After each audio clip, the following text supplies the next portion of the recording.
దేవుడి స్తోత్రం. మీ అందరికీ వందనాలు. దేవుని మాట్లాడిందాం కూసేపు చక్కగా. ఆదికాండం 47వ అధ్యాయంలో 8వ వచనంలో యాకోబుని ఫరో అడుగుతున్నాడు అన్నమాట. ఫరో ఏం అడుగుతున్నాడో, నీవు నీ వయసు ఎంత అని అడుగుతున్నాడు అన్నమాట. వయసు ఎంత అని అడిగినప్పుడు యాకోబు ఏం చెప్పాడు, నేను యాత్ర చేసిన సంవత్సరాలు 135 సంవత్సరాలు అయినా నేను జీవించిన సంవత్సరాలు కొద్దిగానే ఉంది. కొద్దిగా అన్నాడు. కొద్దిగా అంటే అంతక్రితం జీవించిన జీవితం వ్యర్థమని అనే కదా. అంతక్రితం జీవించిన జీవితం వ్యర్థం. కొద్దిగా జీవించాలంటే అది దేవుడితో మనం జీవించింది లేకపోతుంది. దేవుడితో జీవించిన సంవత్సరాలు అయ్యి మనకి చక్క లోకంలో జీవిస్తే ఏముందో, లోకంలో ఏముందో అంతా ఒకరినొకరు మోసం చేసుకుంటాం. ఆ ప్రేమలో అయ్యి ఇట్లా ఒకరు మోసం చేస్తాం. ఆ అబద్ధాలు ఈ జీవితం లోకంలో. ప్రభువులో అయితే అట్లాంటి జీవితం ఉండదుగా. ప్రభువుని నమ్ముకున్నవాడు చక్కగా సమాధానంగా ఉంటాడు, సంతోషంగా ఉంటాడు అన్నమాట. అబద్ధం ఆడాలంటే భయపడతాడు దేవుడికి. దేవుడు చెప్పాడు, నీవు అబద్ధం ఆడవద్దు, నీ మాట అవునంటే అవును, కాదంటే కాదు అన్నట్టుకున్నామన్నాడు. అట్లాగా ఉంటాడు క్రైస్తవుడు. నేను జీవించిన సంవత్సరాలు కొంచెమే అన్నాడు అన్నమాట. కొంచెం అన్నాడంటే దేవుడితో మనం జీవించాలి. దేవుడితో జీవించిన సంవత్సరాలే మనకి లెక్కలోకి వస్తాయి. ఆ జీవితమే మనకి మంచి జీవితం. జీవిస్తే మనం మనిషి జీవించాడంటే ఒక విలువ ఉండాలి. జీవించాడంటే ఒక మంచిగా ఉండి దేని నిమిత్తం జీవిస్తున్నాము అని ఉండాలన్నమాట. అది లేకుండా లోకంలో జీవించామనుకో, లోకంలో ఏముందో లోకంలో జీవిస్తున్నాం. లోకంలో మనం జీవిస్తున్నాం, పంది జీవిస్తుంది. అట్లాగే లోకంలో జీవించకూడదు. మనం నిజ దేవుని తెలుసుకుని మనం నిజ మార్గాన్ని నడుచుకుంటూ మన జీవితాన్ని మార్చుకుని మంచి మార్గాన్ని నడుచుకోవాలన్నమాట. అలాంటి జీవితం మనం చెయ్యాలి. దేవుడి స్తోత్రం, హల్లెలూయా. అలాంటి జీవితం మనం చేయాలన్నమాట. అంతేగాని లోకంలో ఉన్నప్పుడు ఎవడు చూసినా మనల్ని తిట్టబోడే, ఎవడు చూసినా మనల్ని ఇలువ లేని జీవితం అది. అదే దేవుడిలో జీవిస్తే, యేసయ్య నమ్ముకొని జీవిస్తే అది ఇలువ గల జీవితం. ఇలువ ఉంటుంది, నీకు ఇలువిస్తారు. అంతక్రితం లోకంలో ఉన్న వాళ్ళు ఉన్నప్పుడు నిన్ను తిట్టిన వాళ్ళే, నిన్ను ఎందుకు పనికిరానోడు అన్న వాళ్ళే నిన్ను ప్రభుని నమ్ముకొని జీవిస్తున్నప్పుడు నిన్ను మంచోడు అని అప్పుడు మెచ్చుకుంటారు. మంచోడు అని అప్పుడు చెబుతారన్నమాట. ఎందుకు చెబుతారో, ప్రభు పరిశుద్ధుడు కాబట్టి, ప్రభు నీతివంతుడు కాబట్టి, ప్రభు రక్షణ పొంది బాప్తిసం పొంది దేవుడు ఎందుకు జీవించామనుకో, దేవుడి క్రియలు మనకు వస్తాయి. దేవుడు చేసిన మంచి పనులు మనలోకి వస్తాయి మాట. మనం కూడా మంచిగా ఉంటాం. చెడు పని చేయాలంటే చేయలేం, అసహ్యించుకుంటాం, చెడుని అసహ్యించుకుంటాం అన్నమాట. అలాగే యేసయ్య జీవించిన జీవితం ఇలువ గల జీవితం. అదే లోకంలో జీవించిన జీవితం ఎందుకు పనికిరాని జీవితం. ఎవరో లెక్కదేరు. నువ్వు లోకంలో ఉంటే ఎవరో లెక్కదేరు నిన్ను. అదే ప్రభునందు ఉన్నామనుకో అందరూ విలువగా చూస్తారు, గౌరవంగా చూస్తారన్నమాట. అలాంటి జీవితం కలిగి మనం జీవించాలి. ప్రభుతో నిత్యం మనం జీవిస్తూ ఆయనలో మనం జీవించాలి. నిజమైన దేవుడు ఆయన, సృష్టికర్త, వెలుగైన దేవుడు ఆయన. మనం కూడా ఆ వెలుగులో, ఆయన వెలుగులో నడవాలి. నడిచే జీవితం కలిగి మనం ఉండాలి. లోకంలో ఎన్నాళ్ళు జీవించినా కానీ అంతా వ్యర్థమే, అంతా వ్యర్థమే. నువ్వు పెళ్లి చేసుకున్న వ్యర్థమే, పని చేసిన వ్యర్థమే అన్నట్టు. పని చేస్తే ఒక రూపాయి వచ్చినట్టే ఉంటుంది, కానీ రూపాయి ఎటుపోద్దో నీకు తెలీదు. వచ్చినట్టే ఉంటుంది.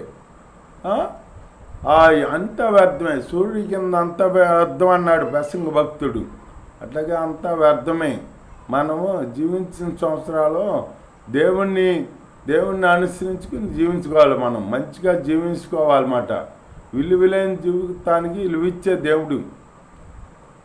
అంతకత్వం మనం ఎందుకు విలువలేనిది. లోకంలో ఉన్నప్పుడు ఎవరు చూసినా మనల్ని అర్థంగా మాట్లాడేవాళ్ళే. ఈ దేవుడిని నమ్ముకుని జీవించామనుకో అందరూ మనల్ని గౌరవిస్తారన్నమాట. వాళ్ళు అన్నవాళ్ళే మనల్ని గౌరవిస్తారన్నమాట. అలాంటి జీవితం ఇస్తాడు దేవుడు, మనకి ఇస్తాడు. దేవుడి నుంచి వస్తుంది, మనలో ఏమి రాదు. దేవుడు రక్షణ పొందుకుంటే, దేవుడు బీజాన్ని పుట్టాం కనుక దేవుడు కార్యాలు చేస్తాం, మంచి కార్యాలు చేస్తామన్నమాట. మంచిగా ఉంటాం, చెడుని అసహించుకుంటామన్నమాట, మంచిని జరిగిస్తామన్నమాట. అంతకితం లోకంలో ఉంటే ఆ చెడులోనే జీవించి, ఆ పాపంలోనే జీవించి, ఆ పాపాన్ని దూరుకుంటామో ఏముంది అదేక ఎవరో ఏమన్నా అంటున్నారని కానీ సిగ్గుకోవడం ఉండదు, లేకుండా జీవిస్తారన్నమాట. అదే దేవుడిని నమ్ముకుని జీవించారనుకో పవిత్రమైన జీవితం, ఏది మంచో ఏది చెడో, మనం ఎలా జీవించాలి, ఎలా నడుచుకోవాలి, ఇవన్నీ తెలిసి మనకి ఎవరు తెలియపడతాడో దేవుడు తెలియపడతాడు మనకి. దేవుడు అని మనం ఉన్నాం కాబట్టి దేవుడు తెలియపడతాడు. మన జీవితం మారుతుంది అన్నమాట. ఇప్పుడు సపోజ్ తాగుబోతాడే ఉన్నాడు, ఆ పొద్దున్నే వెళ్తాడు. ఆ పొద్దున్నే చక్కగా టక్కు టిక్కు చేసుకుని తెల్ల బట్టలు వేసుకుని వెళ్తాడు. సాయంత్రం వచ్చేటప్పటికి తాగి ఎక్కడ పడిపోతాడో ఎట్ట బతాడో అతనికే తెలీదు. ఆ బతుకు ఎందుకు ఆ బతుకు మనం బతుకుతాం, కుక్క బతుకుతుంది. అట్లాంటి బతుకు మనం బతకూడదు. దేవుని స్తోత్రం, హల్లెలూయా. మనం బతికామంటే మనం విలువ ఉండాలి, విలువ గల జీవితం జీవించాలన్నమాట. అలాంటి జీవితం జీవించి మనం, అంతేగాని పూద్దానికి కాద్దానికి అబద్ధం ఆడతాం, దొంగతనం చేస్తాం, వాళ్ళని అంటాం, ఇది గొప్ప కాదు. మనం మంచిగా మర్యాదగా జీవిస్తే మన ఎదుటోడు మనకి మర్యాద ఇస్తాడనమాట. అలాంటి జీవితం నీకు యేసయ్యలో ఉంటుంది, పవిత్రమైన జీవితం ఉంటుంది అన్నమాట. ఈ యాకోబు ఉన్నాడు కదా, యాకోబు అంతకితం లోకంలో జీవించినప్పుడు, యాకోబు అంటే పేరు అర్థం ఏంటంటే, యాకోబు అంటే మోసగాడు అని అర్థం. మోసగాడి. అక్కడ తండ్రిని మోసం చేశాడు, అన్నను మోసం చేశాడు, మేనమామ ఇంటికి వెళ్ళాడు, అట్లా మోసం చేశాడు. అట్లాగే మోసం జీవితం ఎవరు చూసినా ఎంతగా అర్థమా, అతను బతుకుతున్నాడో పంది బతుకుతుంది అన్నట్టుగా మాట్లాడతారు. అదే దేవుడందు జీవించు, పరిశుద్ధమైన జీవితం అన్నవాడే నీకు మర్యాద ఇస్తాడనమాట. మంచిగా జీవిస్తాడరా, మంచిగా ఉంటాడా, మంచిగా మాట్లాడతాడా అని అంటాడనమాట. అలాంటి జీవితం మనం జీవించాలి. దేవుడిలో జీవిస్తే విలువగల జీవితం అది. దేవుడు విలువిస్తాడు మనకి. విలువగల జీవితం జీవించాలన్నమాట. అంతేగాని ఎన్నాళ్ళు జీవించినా పాపాన్ని ఊళ్ళో పడి జీవిస్తూ పాప జీవితం జీవిస్తే ఏముంది, మనం జీవించామంటే గుర్తింపు ఉండాలి. ఫలానా మనిషి మంచి మనిషి అని చెప్పుకోవాలన్నమాట. అలాంటి జీవితం జీవించాలి. అంతేగాని లోకంలో ఉంటే నీ గుర్తింపు ఉండతావు. అదే దేవుడు ఎందు ఉన్నామనుకో నీ గుర్తింపు పడితే నిన్ను అందరు గౌరవిస్తారన్నమాట. నీ జీవితం బాగుపడుతుంది అన్నమాట. అలాంటి జీవితం మనం జీవించాలి. అంతేగాని మన మాసు జీవితం ఎన్నాళ్ళు జీవిస్తాం? యాకోబు అంటున్నాడు అన్నమాట. యాకోబు దేవుడిని నమ్ముకుని దేవుడిలో జీవిస్తూ నా యాత్ర చేసిన సంవత్సరాలు కొద్దిగానే ఉన్నాయి అన్నాడు అన్నమాట. నేను జీవించిన సంవత్సరాలు 130 అన్నాడు ముందు. మళ్ళీ నేను యాత్ర చేసిన సంవత్సరాలు కొద్దిగానే అన్నాడు. మళ్ళీ కొద్దిగానే అంటే అది దేవుడిలో జీవించే జీవితం అట, అది కొద్దిగా ఉందన్నమాట. అట్లాగే దేవుడు అందుంటేనే మనకి విలువ, దేవుడు అందుంటేనే మనకి ఏదైనా గౌరవం. అంతేగాని లోకంలో ఉంటే నిన్నెవడు గౌరవించడు, నిన్నెవడు ప్రేమించడు. నేను ఈడెవడు అనుకుంటాడు, ఆడుతో ఏంటిలే అనుకుంటారన్నమాట. అట్లాంటి జీవితం మనం ఎన్నాళ్ళు జీవించినా ఏమో ఎందుకో అది మనం జీవిస్తాం, జంతువు జీవిస్తుంది. అలా జీవించకూడదు. మనం దేవుడు ఎందు ఉన్నామనుకో పవిత్రమైన జీవితం దేవుడే మనకి ఇస్తాడన్నమాట. మనం జీవించాలని మనకేముండదు కాదు, దేవుడు మనకిస్తాడు. అలా పవిత్రంగా జీవిస్తే మనల్ని ఈ వ్యర్థంగా చూసిన వాళ్ళే మనల్ని గౌరవించే దినాలు వస్తాయి అన్నమాట. అట్లా యేసయ్య మనకు మహిమ కలిగిస్తాడనమాట. అలాంటి జీవితం యేసయ్య యందు జీవిస్తూ యేసయ్యని నమ్ముకుని యేసయ్యలో జీవిస్తూ ఆయన మహిమ మనం పొందుకుందాం. యేసయ్యతో సహజీవనం చేసుకుంటూ ఆయనలో ముందుకు సాగుదాం. దేవుడి వాక్యం దీవించిన గాక. ఆమెన్. స్తోత్రము నాయన, మీలో ఎలా ఉండాలో తెలియవచ్చు మా దేవా.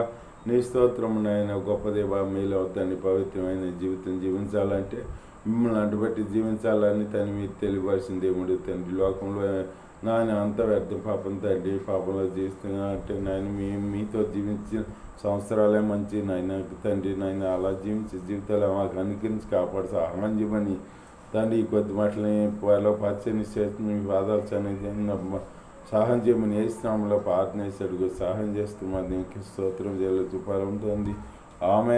ఆమెన్. Praise the Lord. వందనాలు.